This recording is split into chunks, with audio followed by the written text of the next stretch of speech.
Johann war schon noch nur bei 2 von den Disciplen.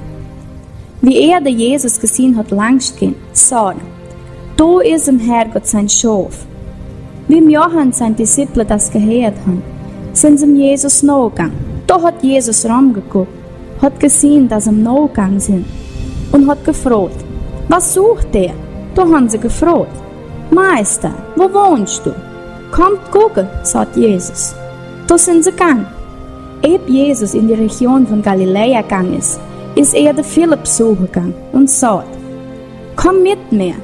Philipp ist Nathanael suchen gegangen und sagt, komm guck mal, wir haben die gefunden, von wem Moses geschrieben hat im Gesetzebuch und von wem die Propheten auch geschrieben haben. Es ist Jesus.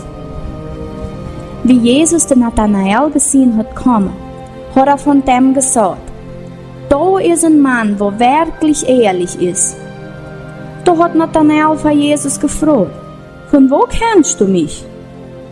Jesus hat geantwortet, ehe Philipp dich gerufen hat, habe ich dich schon gesehen hocken und ich dem Feigenbaum.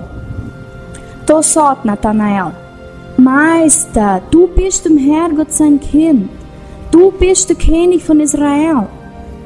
Jesus hat geantwortet, du glaubst an mich, bloß weil ich gesagt habe, ich hätte dich gesehen hocken und ich dem Feigenbaum. Also, du siehst noch größer Dings wie das.